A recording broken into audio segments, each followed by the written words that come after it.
From Santa Rosa, California, this is 19 Stories. I'm Cheryl Halling. Disinformation is spreading. There will be a surprise outbreak. Is the issue of pandemic. No social distancing at all. They said that they would express their concerns about the mask supply. Where's the mask? Where's the gloves? A second wave is... We all need some good news. This is a message for all the healthcare workers out there. Thank you.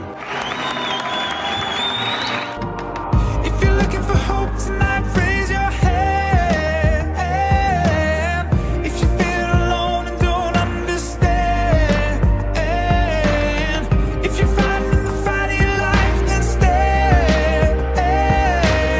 My guest today is an international podcast expert, sought-after speaker, and media contributor. She's been featured on all the major networks in addition to Fortune.com, American Express Open, and is a member of the Rolling Stone Culture Council and on the editorial advisory board of the Podcast Business Journal. She is the founder of Produce Your Podcast, a premier podcast consulting and production agency, and creator and host of the podcast Journey to There, executive producer of the Personal Finance Podcast Network, co-host of both the Talking Finance podcast and Ask Brien Radio Show, a 3-time Addy Award winner, a self-described former workaholic. In her spare time, she runs Podhive, an online community providing education, encouragement, and support for podcasters. She is truly one of the nicest humans you could ever meet and has one of the cutest Southern drawls you'll ever hear. Traci DeForge, welcome to 19 Stories. That was the most fabulous introduction that I have had in a very long time. Thank you. Oh, I'm so glad. Well, you are a fabulous human being, and I just got to thank you for joining me today because after just running down all that you're involved with, it's amazing that you have a moment to join me. So how are you doing today? Oh, I am doing great today. I've had the best day because this is the day that I do the radio show live. It's also the day that I have a weekly coaching call with all the Podhive podcasters, and I'm getting to speak with you, one of my favorite podcasters. So I couldn't ask for a better day. You're so kind. And actually, I was going to jump into your radio show a little later on, but since you mentioned it, oh gosh, there's so much to talk about, but a radio show on top of this. So why don't we just jump right into that and you can tell us a little bit about it? Well, I should probably start with the fact that radio literally runs through my veins. I used to sleep with an AM transistor radio under my pillow when I was teeny tiny tater tot size. And and it was first love from then on. My dad, I did a ton of volunteer work. I grew up in Roanoke, Virginia, and he did a ton of volunteer work with the March of Dimes, and they had the radiothons and the live remote broadcasts at the walkathons. And so I was just a total avid radio fan then. And one of my favorite stories I laugh about is I used to call in and request the Meatloaf 2 out of 3 Ain't Bad. And why in the world at 10 years old did I think that 2 out of 3 Ain't Bad was a great song? It still is, but was a little old for me at the time. Yeah, And I never forget that that DJ, which what we called him at the time, would say, "We're going to shoot some Meatloaf through your radio." And I just, I was hooked. I was totally hooked. And then I had the greatest opportunity in my career to actually work in broadcast radio. The first 2 decades of my professional career were spent in broadcast radio, which was just pure heaven. And so it was a natural transition for me ultimately down the road to work in podcasting. And the fact that now that I get to do co-host a live radio show talking to entrepreneurs about launching businesses is just, it's like I pinch myself sometimes because it's just everything I've ever wanted to do. So it's actually where you and I both started. But it's funny when you mentioned sleeping with the transistor radio under your pillow. It reminds me of my dad when he used to listen to I grew up in Los Angeles. He used to listen to the Dodgers games, and you could always, hear them in the other room on his little blue transistor radio. So for those kids out there, I know, right? It just isn't makes it me feel wild? like I'm 100.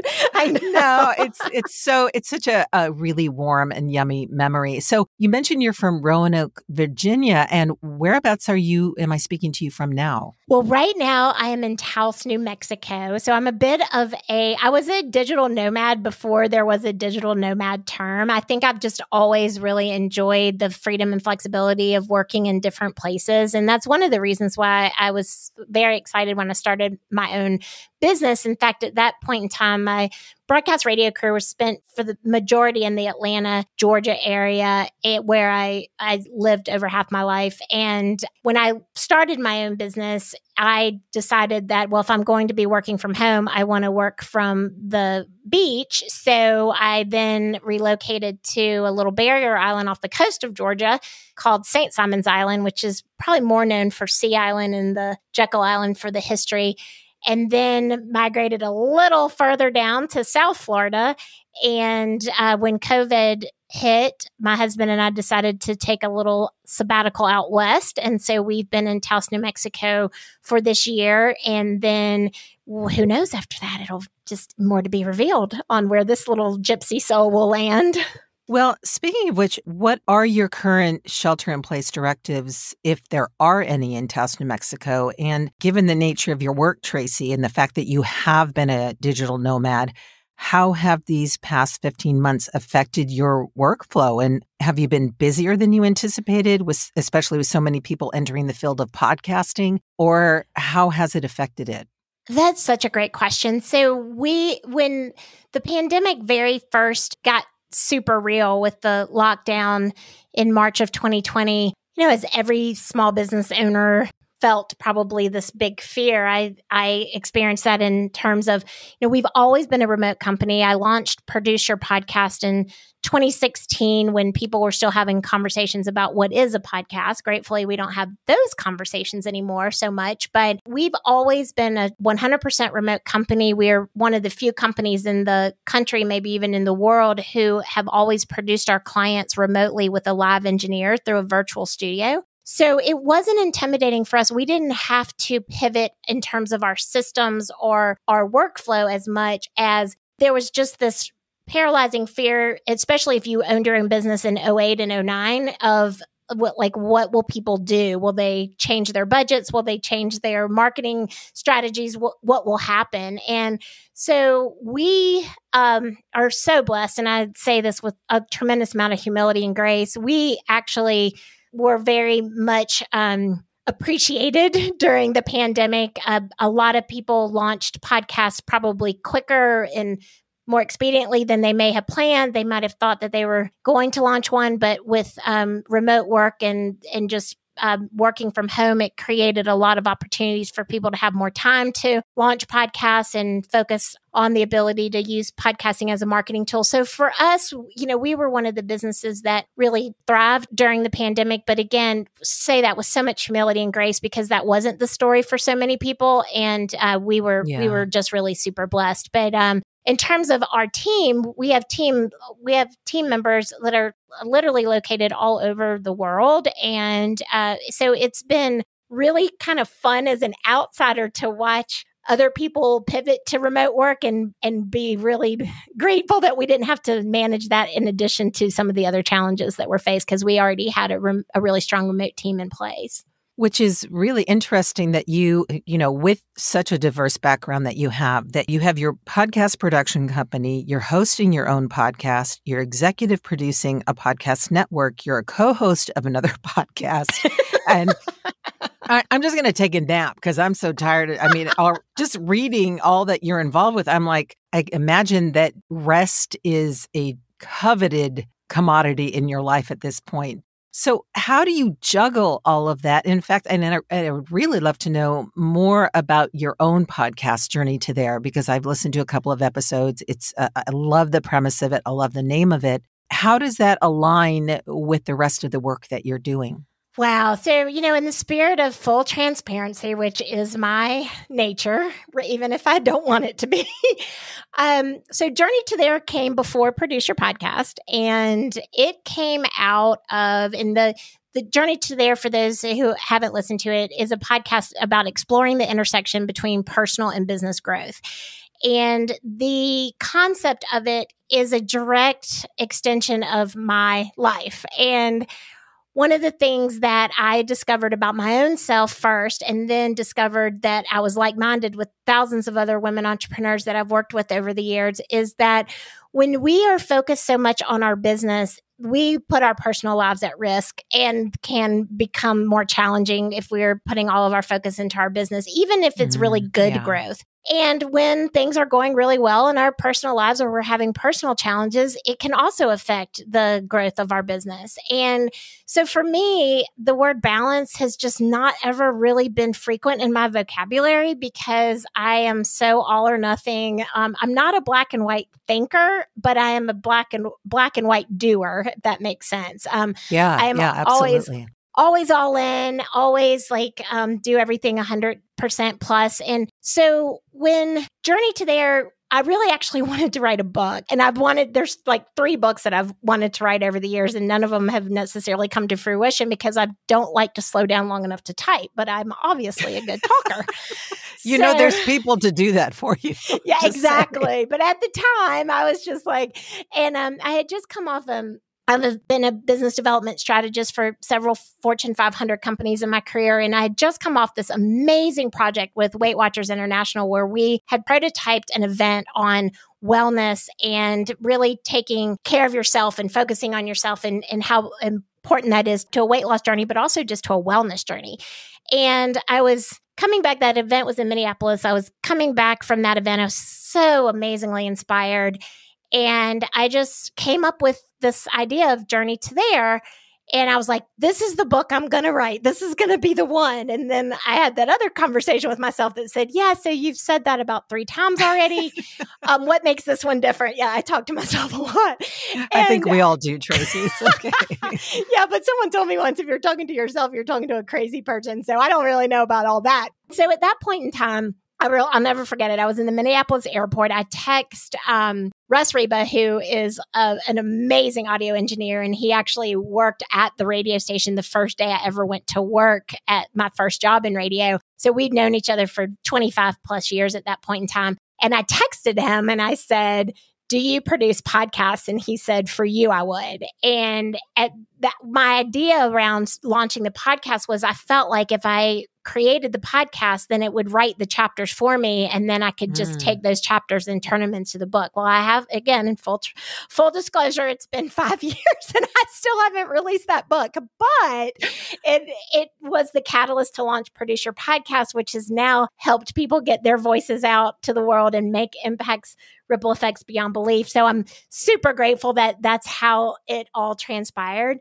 But I will say, for me personally, to come back to your question that you asked me about how do I do it and rest and things like that, is I like to say that I'm a recovering workaholic, but honestly, it is a daily struggle for me because I do love what I do so much.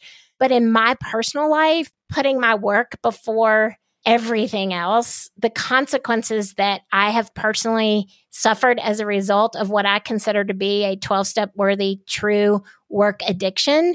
I mean, there are people who love to work and there are people who don't love to work, but work because they have to. And then there are people like me that work in a lot of ways sometimes to self-medicate. And I use the phrase that work addiction is the one addiction that gets you accolades versus intervention. And so it's very difficult to diagnose. It's very difficult to have self-awareness around. And so for me, it is a true journey to there in trying to reassess my dedication, if you will, to my career. So it's come with blessings and curses. It's amazing to hear you read my bio, but I also know there's a lot of pain behind that. And that's what I really like to talk about because I don't think people talk about it enough. Thank you for addressing that. And I guess I would like to just encourage you by saying, I think your book is being written, but in an audio journal. Right. Because that's how I think of podcasts. They're kind of an audio journal. Now, you mentioned Russ. Was he not in addition to being your engineer, was he not your co-host for a while? He was. So when I reached out to him and asked him because he is by far still to this day, all these years, one of the most phenomenal audio engineers, I think, on the planet. And so when we've started talking through producing the podcast, now that I've been a producer of so many podcasts since then, I realized this is such a normal behavior, but at the time I didn't recognize it. And so when people are launching podcasts, there's the level of fear and vulnerability because you're using your voice, right? And so there's really no other more vulnerable place than your voice. And that's why, people with speech impediments and things like that. Like it's sometimes motivated by fear in some ways, it can be. And just for me personally, growing up and like using my, as funny as this may sound, using my voice has always been difficult for me outside of professional relationships. So I've never had any issues with my voice in professional situations, but using my voice personally to stand up for myself or to say how I'm feeling, or especially in confrontation, is a really difficult thing for me. So I think when I originally wanted to do Journey to There, I think I was scared to do it by myself. I've never actually shared this part of the story before, and so Russ and I, we'd known each other for so long. He's been married now for 25 plus years. I knew he and his wife before they were, when they were just dating, before they got married, and they have 2 beautiful children. And so he's this amazing guy who left his corporate radio job to start his own business to be able to be a stay-at-home dad. And so he had this different perspective on the journey that was more of a female perspective than mine, because for me, one of the consequences that I experienced from my work addiction, if you will, is I didn't end up having children, which was a heartbreaking experience for me. It did cost me my first marriage. And so I was always on a plane and always traveling and always, just trying to grow more. And so I felt like we would really offset each other. He is a great professional radio talent, and he had the grounded stay-at-home dad story, and I had the more I'm always in a plane, train, or automobile story. So I was really excited to have those diverse perspectives, and we did 100 episodes together. And it was fabulous. We had a great time. And then what happened for me is I started to realize that I wanted to share deeper parts of conversations with myself, and our guests were primarily women. And I felt like, okay, we did this for 100 episodes and it was so fun and it was so great, but I really want to take Journey to There to a little bit of a deeper level where I could have deeper dive conversations. And it's not that I only interview women, but I do primarily interview women. And so it just gave me an opportunity. Plus, I'm just such a rebrand junkie, creatively, it gave me an opportunity to rebrand the podcast and kind of reset it to a place where I was in my life at that point, right? Because I was in a completely different place in my life 100 episodes later as well. So yes, that's a very long-winded way of saying I did have a co-host. And I appreciate you talking about wanting to go deeper because, and I will say that I'm fortunate enough to be in a podcast coaching group with you. In regards to that, you had shared something with us that was a particularly devastating, life-changing event that happened with you and your family. And I'm wondering if you would mind sharing what that was and how, especially during a pandemic, you've managed to keep showing up for yourself and others at a time that would be more than likely, debilitating to most other folks.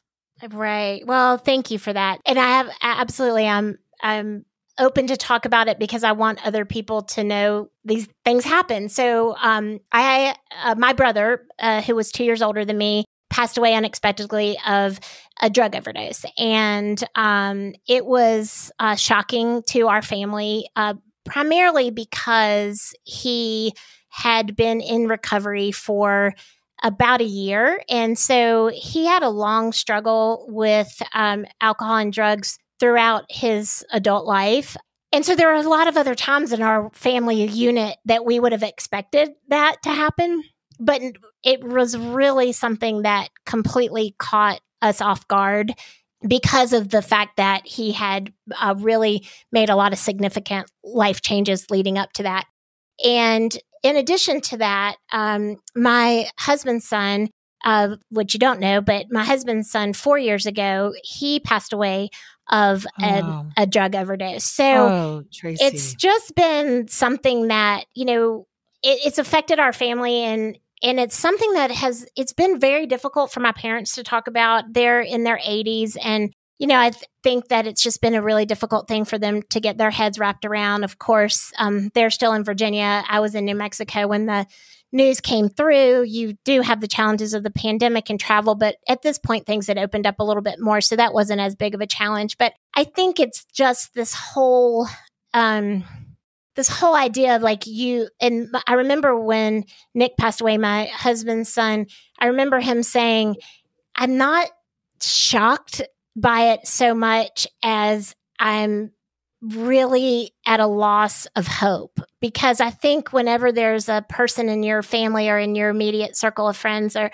who struggle with the issues of alcohol or drugs or other addictions that are not so tangible, I mean, like we talked about with work addiction, there's so many others. But when your life is impacted by that, you're always holding on to this idea of hope that you're going to have a different outcome. And then when that outcome turns out to be a final outcome, like what happened with my brother and what happened with my stepson, you realize that that piece of hope is gone, and you're already having the grief over the sudden loss, but then having to kind of wrap your brain around the fact that that seed of hope is gone too. It's a lot to process, but it's something that hopefully, grief affects everybody really differently. I'm certainly seeing that in how my parents are reacting to this versus how I'm reacting to it. But I think it's because anytime with sudden loss, you just wonder, like, what if, or could I have said or done something differently? So you put yourself through that.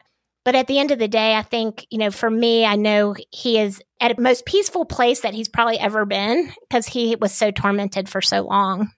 Traci, thank you so much for being willing to share that and being willing to talk about it, because I think, especially these past 15, 16 months, there has been so much that people have had to grapple with. You mentioned being fortunate enough to be in a position where your business didn't falter, that you probably actually did better, where a lot of people really suffered from either losing their jobs, their businesses, et cetera, et cetera. And yet you've had this happen in your family not once, but twice, and now in the middle of a pandemic. And I think you and I have talked about changing the kind of the course of my podcast because of the name. And yet I'm realizing there's so many people, not just the pandemic, but the PTSD, if you will, from it, and also personal things such as what you just shared that really need to be talked about, because, we have Mental Health Awareness Month. And yet, as I mentioned to another guest before, when we were talking about her son who's autistic, it doesn't end at the calendar month. These are issues that still go on. And so thank you so much for being willing to share that. And you mentioned hope. I'm curious, given what you just have gone through, what does bring you hope? Oh, wow. So I am at my core a really hopeful person, and I see silver linings before I see dark clouds, thank goodness, which can be a blessing and a curse, I will say. But I think for me, like, if I can see something good evolve out of a situation, that, like, out of tragedy and pain, if there's a way to either grow personally or to utilize that story to help with growth for other people or shortcut their learning curves, like, that's hope to me. Because, like what I was saying with what my husband said about the loss of his son, he said that was the end of his hope, but that was the end of his hope for Nick's survival. And that was the end of hope for Mark, my brother's survival. But it's not the end of their story. And their story can even begin again if their story makes a difference to one person. And so that's hope to me. And I just really feel like that if you choose to look at scenarios that way, because it is a personal choice of how you choose to look at a situation, then there's often places that you can see light in darkness and find hope in situations that feel hopeless. But you do have to make a conscious decision to look at things with that perspective. Sure. I think that is a choice every day, and it's easier said than done, certainly, of where you pull that resolve from. And with that in mind, do you have or rely on a particular faith to help you through this time? I feel like I'm a very spiritual person. I kind of even have a funny story around that. So I was raised in the Methodist church, and early teens, someone was just asking me this question the other day, as a matter of fact. So in my early teens, I had a girlfriend whose family went to the Episcopal church. And so, just you have a sleepover, you go to church with your friend. So I was probably around 12 or 13 at the time.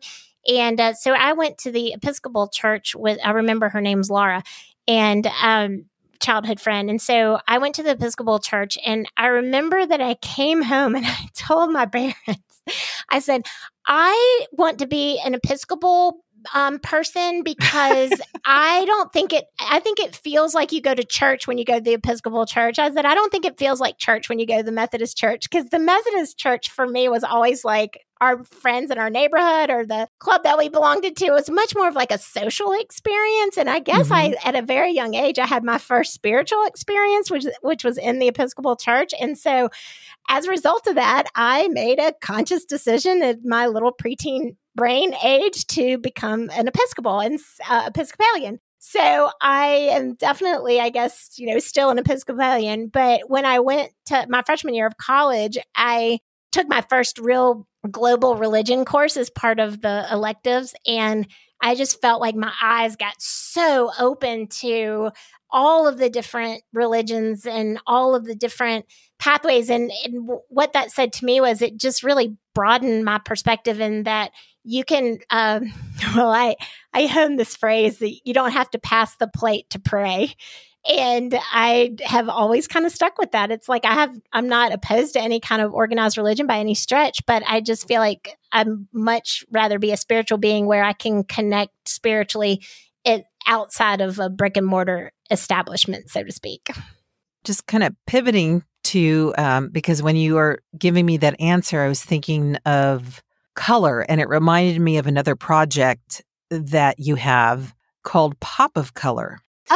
Which kind of goes along the lines of what you're talking about as far as bringing positivity and love into the world. So can you speak to what that is for a moment?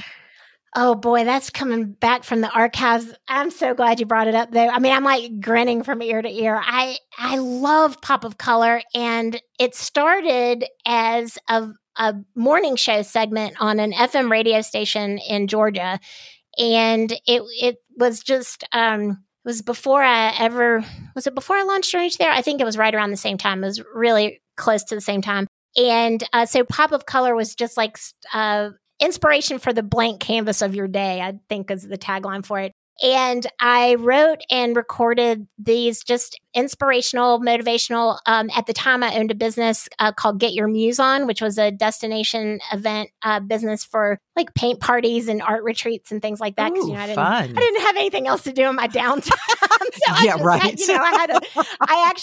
That's even a better story. So I had run an organization that was an online and in-person network for women entrepreneurs that was all across North America. And it was time for me to go to my next chapter. This was back in 2010. And at that point in time, everybody was like, what are you going to do next? What are you going to do next? And I really didn't know what I was going to do next, because it was one of those times I've had two of them now in my life. I really don't want a third, where I've just been so physically, emotionally, and spiritually exhausted from working too much that I had to step back and regroup for my health. And so I had gotten myself in that conundrum again. And so I knew that for me, it was time to step back and take a break and regroup. And so I had been the CEO of that organization, and I resigned from that, and I was kind of like in between plans. And so everyone was saying, what are you going to do next? And all I knew that I needed to do next was get an email.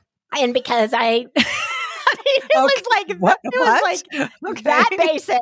Was like, okay, I am not using my professional email associated with that organization anymore. So the only thing I know I need to do next, like, that whole, like, look at your feet. What's the very next thing, the first step. And so take the next step. Yeah. Take the next step. So for me, the next step was I needed an email. So I got the email address, Traci@getyourmuseon.com.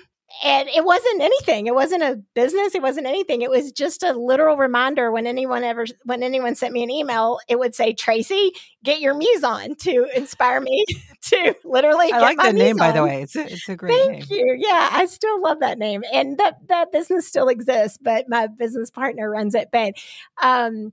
But yeah, so of course I turned it into a dang business, right? So it was really just supposed to be a little mantra for me, a little, message from the universe every time I got an email. And of course I turned it into a full-scale business and had a business partner, and it was a great experience, and it still thrives today. But all of that to be said, I was all about trying to inspire other people to do what it is that I really wanted to do for myself, which was add a pop of color and creativity to my life. And, but you may have inspired me to go back and revisit that, because it was really one of the most fun things that I've done in terms of broadcast things, is having those little pop of colors. Fantastic name. And it's, when you think about it, because we think about it in regards to, most people think of it in regards to fashion, but in how you described it and in reading about it, when I found it and doing research on you, I was like, that's just brilliant. And it was 90 seconds that you did? It was 90 seconds, and it's perfect. Yep. It was a little pop of color for your inspiration. I remember doing that because of the blank canvas of your day, because it was a morning show radio. So it was happening at the time where people were waking up or driving to work or starting their day. So it was just a way to get people centered on inspiration and creativity. And yes, no, you fired me up to do that. I don't have any time, but I'm going to figure out some time to add back in a little pop of color. Now, wait a minute. We said former workaholic, but maybe that can be bonus content that you provide to your members. So that's a great idea. As I mentioned, prior to doing research on you, I wasn't familiar with the Rolling Stone Culture Council. And so what exactly is that? Oh, it's brand new. So you bringing it up and researching it, I mean, don't feel like it's something that you have not been aware of, because it's really, really new. I am so incredibly proud to be part of the Rolling Stone Culture Council. It's a collaborative of innovators and tastemakers. And probably one of my most favorite things in the world is anything that has to do with music, especially songwriting and the lyricists and the people that bring those songs to life even before the artists bring them to the world. And always part of my radio career that I treasured so much was the relationships established in the record industry. So when Rolling Stone reached out to me, and I guess, based on being an innovator in the podcasting space, and they asked me if it would be something that I would be interested in being included in. And I'm like, I don't think you have to ask me. Yeah, the answer would be not just yes, but yes, Yeah. And, and so it's just been a wonderful experience. But it's super new. So it's, I've only been associated with it for about the last 6 weeks, and it's something that I think will definitely grow and expand. But it's just another one of those things where I go, how did this happen? I don't know, but I'm so glad it did happen, and it's a great group to be a collaborator with. And this is the Rolling Stone publication, correct? It is. Oh, yes, wow. What a slide. What a talk about history and really kind of reaching back into the roots of your beginnings in radio and being connected with such an iconic music publication. That says oodles about you, my dear. So kudos and congratulations. Well, thank you for that. Yes, I appreciate it. I usually ask this as one of my last questions, but since we are talking about music, if there was a soundtrack to your life, what would be on it and why? Oh my gosh, if there was a soundtrack to my life. Well, let's see. I might have to circle back to that because that is just too good of a question to answer spontaneously. But it would probably be, oh man, it would definitely be a country soundtrack for sure, because, I have had a lot of things that I've lost in my life, but I got them all back. So in a different format. So that's definitely, so probably a little bit of country, a little bit of rock and roll. And, all right, Donnie and Marie. Exactly. Oh, and definitely some Donnie and Marie, because I used to have the Donnie and Marie dolls. And when they took Captain, this is totally showing my age, but when they took Captain and Tennille off the television station in WDBJ in Roanoke, Virginia, I wrote the general manager a letter expressing my concern. I think I might have been 7, and they wrote me back. So yeah, I probably have a box set of albums for my life, and we would just have a lot of fun putting tracks on it. That's for sure. I want to go to your party. Oh my goodness.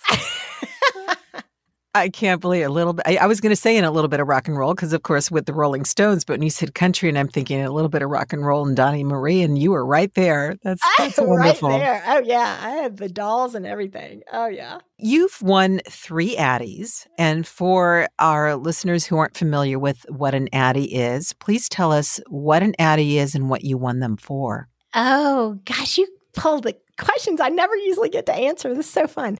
So an Addy is the National Advertising Association awards for any type of creative. They have Addy Awards for television commercials, radio commercials, packaging, branding, products, a lot of different types of, but it's all primarily focused in the advertising world in terms of broadcast radio, television, and then advertising, like agencies, marketing, design, and things like that. So for me, my most favorite, and I love voiceover animation. We've talked about this before, I think. But so if you get one path with lots of different paths branching off of it. But if I'd taken a right instead of a left in radio, which the left path that I took is the one that I attribute my professional success to, which was on the sales and management side of the radio business. But I always loved the creative side of it. And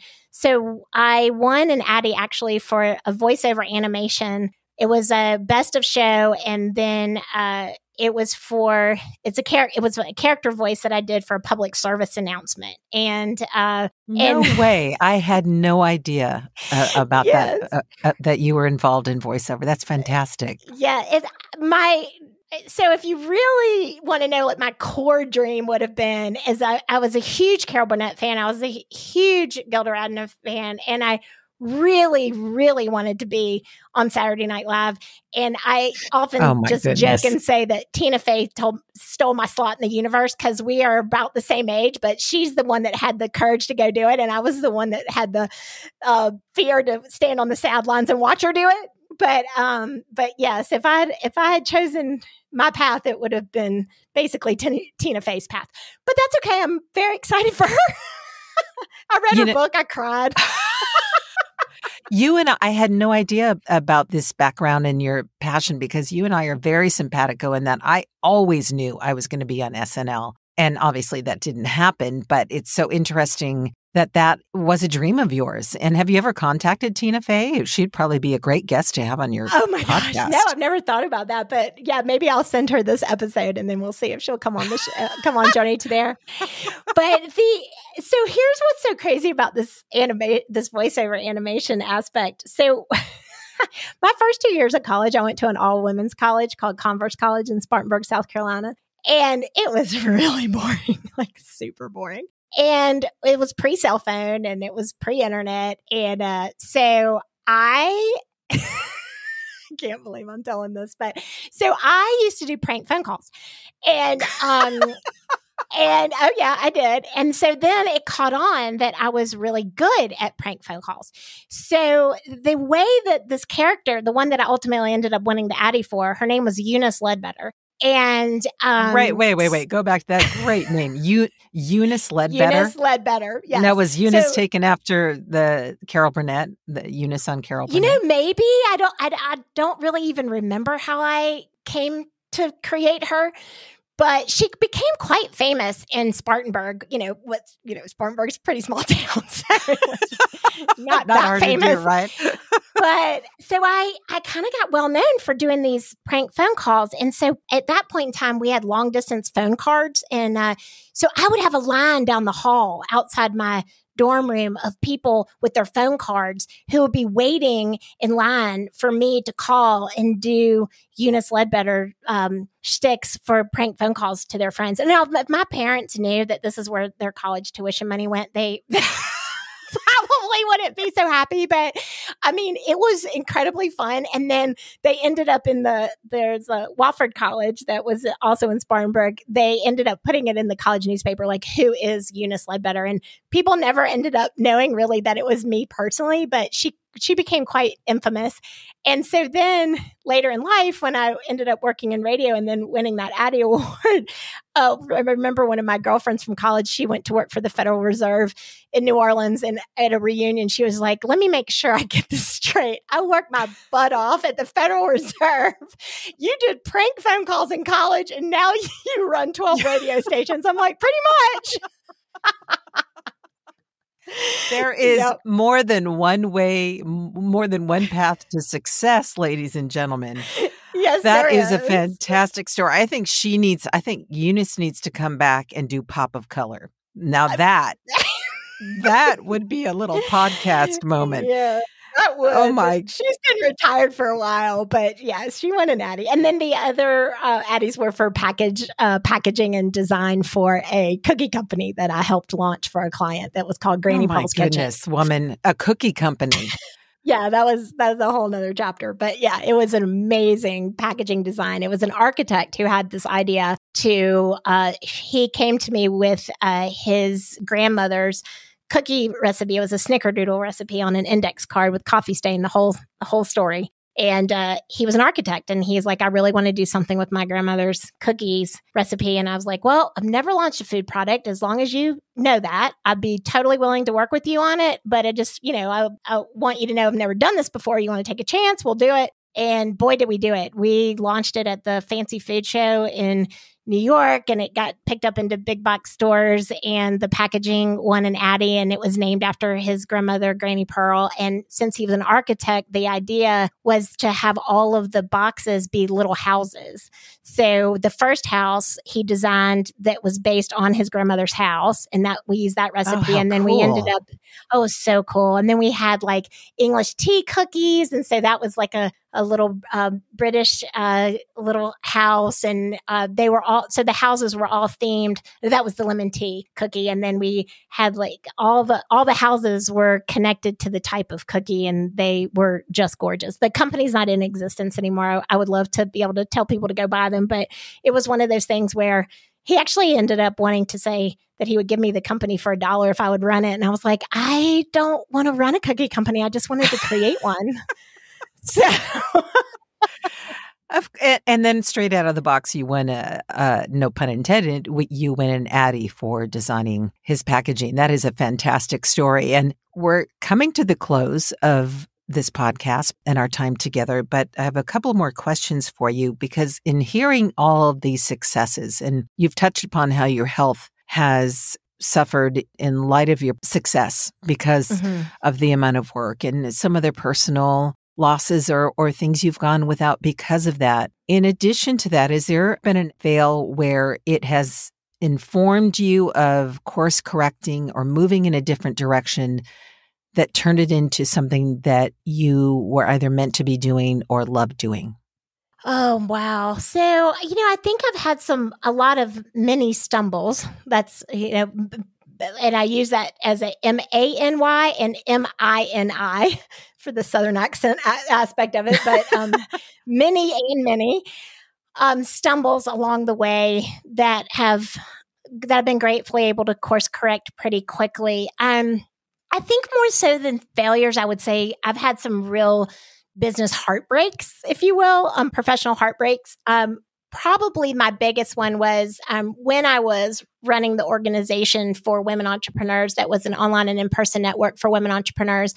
I was extremely close to the founder. And my biggest takeaway from that is that you can love a company like it's yours, but if it's not yours, then it's a really tough loss when it doesn't work out the way that you would hope that it to. And so for all intents and purposes, we had a business divorce, and it was probably, it was heartbreaking because we had grown very close together in the building of this business, and I loved it like it was my own. I grew it like it was my own. And there were some really tough realities that I had to face, that she didn't love it as much as I loved it. And her agenda was different, and my agenda was really what the heartbeat of the mission of the company was, so I thought. And so when it came time to make that decision to step aside, I was heartbroken because of the loss of the friendship. I mean, I had to grieve the loss of the friendship, but also I had to grieve the loss of what I thought it was going to be. And I think people with grief, like, that's an important thing to learn, is that sometimes grief is not about a death or a closure. It's about grieving the expectation of what you think something is supposed to be. Yeah. And so I had to grieve the loss of, I thought I was going to be doing that for the whole rest of my life. And I didn't. And that's when I stepped back and got the Get Your Muse On email. But I learned so much from that. First of all, like, I love my own business the way I love my business, and it's everything I ever wanted it to be. And I wouldn't be doing what I'm doing right now as any pathway happens and course correction happens. Like, you don't really know what's on the other side. So when I stepped away from that for all the right reasons, that still didn't make it any less traumatic, because it was a traumatic experience for me.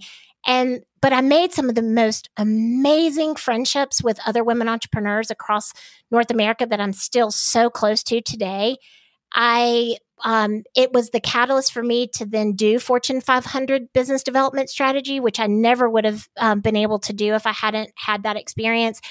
And because of the experience with that level of consulting, it brought me to Journey to There, which brought me to Produce Your Podcast, which has now produced thousands and thousands and thousands of episodes of people using their voice to change the world. And what a beautiful gift. Absolutely beautiful gift. And that probably wouldn't have happened, as you say, if you were still involved with that other business. So I appreciate you being willing to share that, because a lot of times when we're staying the course on something, we tend to think this has to happen. This is the only thing for me, when in fact, it is something different. And how amazing that you had the fortitude to create the email address that you had after such a devastating loss for you, to even think of a muse, Well, I clearly needed one. I needed one, and I needed an email. So the two kind of went hand in hand. What brings you joy? Oh, this brings me joy. I could do this all day. I love conversations that are soulful and connected, and I love sharing stories, and I just love just the platform of audio. And so I guess that, was my immediate response. But then, what else brings me joy? Like babies and puppies and life, and nieces and nephews, and just gratitude. It really, I think all joy stems from gratitude, and I really have so much gratitude. And anyone who knows you, and they don't even have to see you, can hear it in your voice, the effervescence that you have, your energy, your whole persona, and which is why you have such a zest for life to take on all these projects. And I really appreciate your time so much, Traci. Please tell people how they can get a hold of you. I'll have it in the show notes as well. Oh, thank you. So the best way to get in touch with me is through Produce Your Podcast. So it's produceyourpodcast.com. And you can, honestly, if you go to the website, you can literally call me from the website, and it goes, I probably shouldn't announce this, but it goes to my cell. So, but you can find me on crank calls. Yeah, no crank calls. If you got a good prank call, you could do that. I would laugh. And then, so on all social media at Traci DeForge, TraciDeforge. So at Traci DeForge, produceyourpodcast.com. So just reach out. I would love to have a conversation. Traci, thank you so much for this conversation. I really appreciate your time. Like I said, you are just a gem. You're a delightful human being to know. And I could listen to you all day because your Southern drawl, girl, is just, it's just adorable, as are you.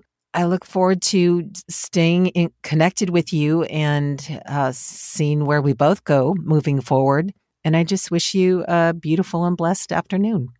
Well, thank you so much. And thank you for all the energy and time and resources that you put into sharing these stories, because I do believe that that is our way fundamentally to connect globally, is to share our stories. And what a beautiful way to do that the way that you do it. So thank you very much. I'd also like to thank the following news outlets for the use of their clips in so aptly painting the picture of the fear that we're facing during this pandemic: BBC, PBS, Now This, UNESCO, and Some Good News. I especially want to thank Joel and Luke Smallbone, otherwise known as the group for King and Country, for allowing me to use an excerpt of their song Together, which could not be a more hopeful and inspiring song for such a time as this. Finally, I'll leave you with the following from Proverbs 23:18. Surely there is a future, and your hope will not be cut off. Thank you again for joining me today. Feel free to offer feedback or a story idea at 19stories@soundsatchelstudios.com. Visit my website at soundsatchelstudios.com, via Instagram at CherylHollingVO. I look forward to sharing more stories on the next episode of 19 Stories from Fear to Hope. Until then, stay healthy and hopeful. Together with our differences, together we are bolder, braver, stronger.